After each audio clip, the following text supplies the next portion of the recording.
Hello students, this is the second part of the chapter 2 from trade to territory.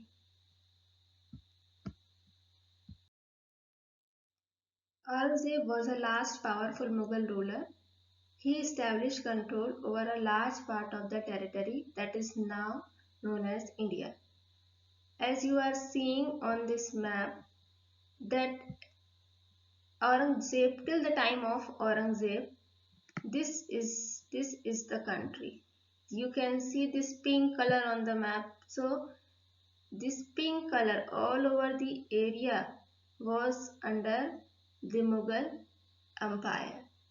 But after the death of Aurangzeb in 1707, the territory started disintegrating into various regional states like Awadh, Bengal, Hyderabad. So symbolically, Mughal rules were continued till 1858. But the successor of Aurangzeb were unable to keep a check on the power of the governor. Further, these governors established their independent regional states.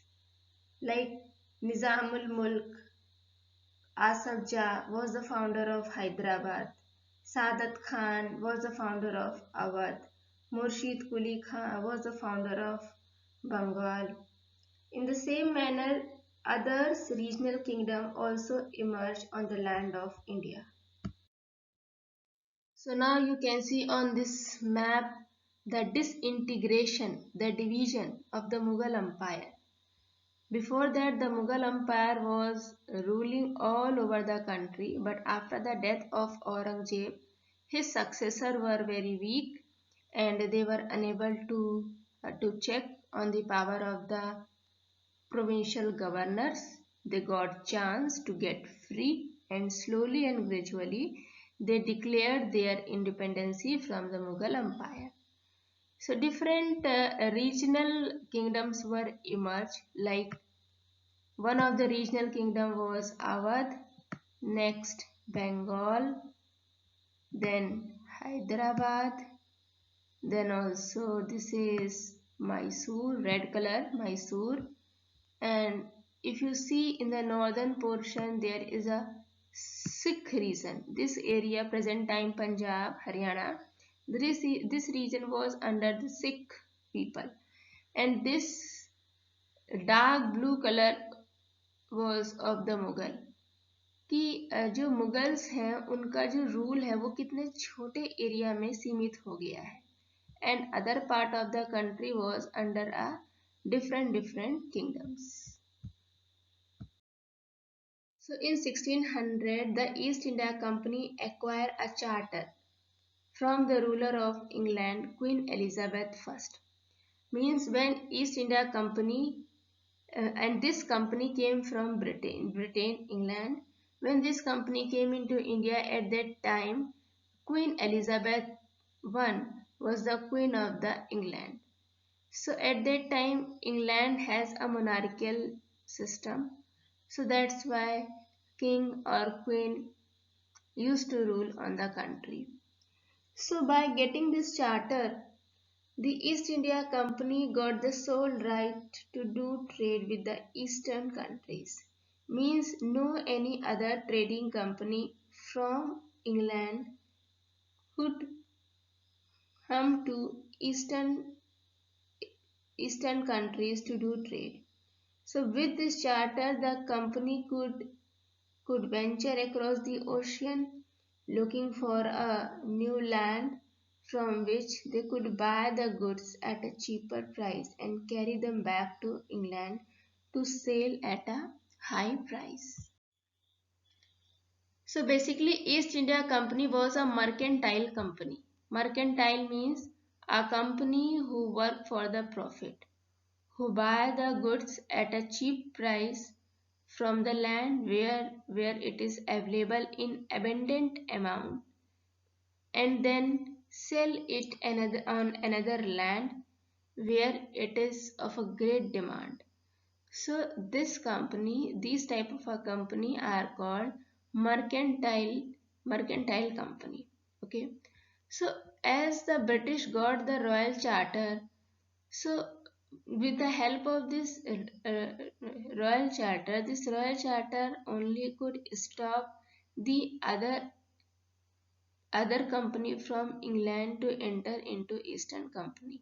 But this Royal Charter would not prevent the other European powers like Portuguese, Dutch, Franceses to enter into Eastern market.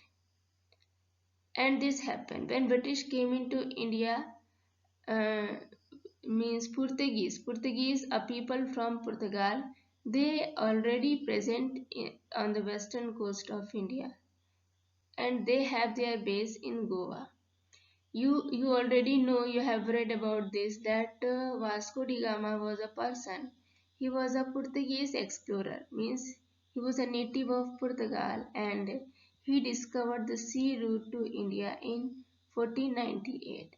Means before coming British to India, Portuguese already were exist in India. They were doing their trade with India.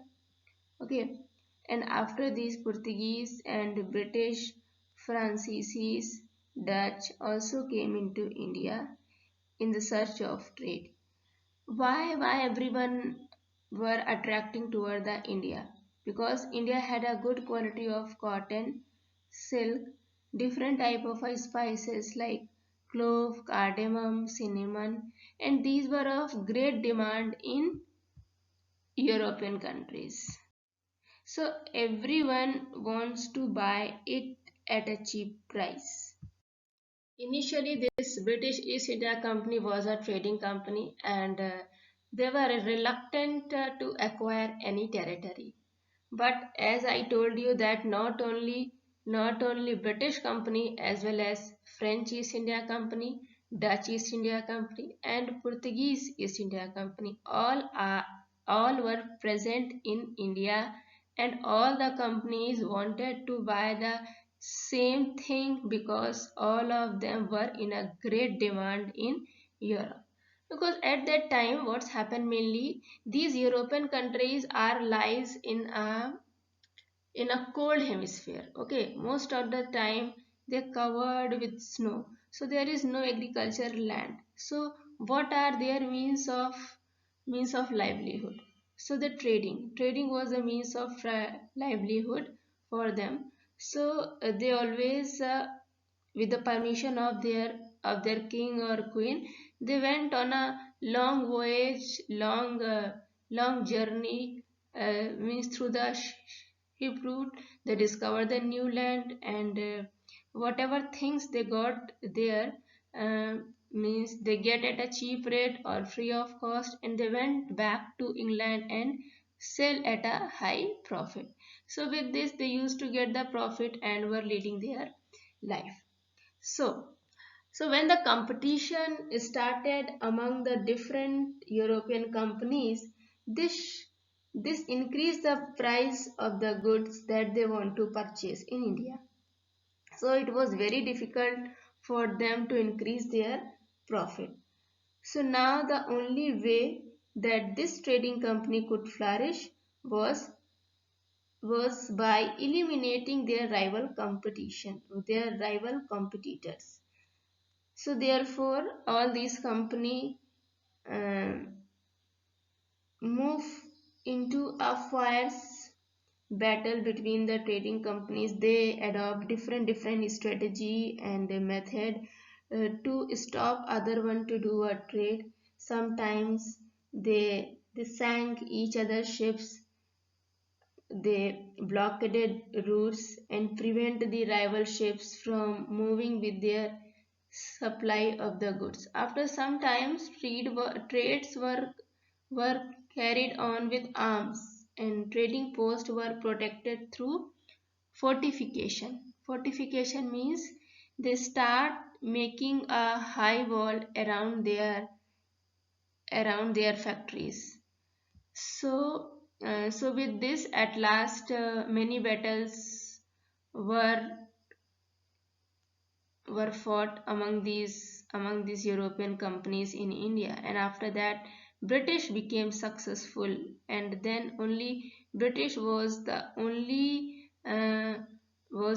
company in India, and he was doing the trade. But after some time, our local ruler also became opposing to this company, and because of this company involved in the intense conflict with local Indian ruler also. About all these things, we will study in a next video.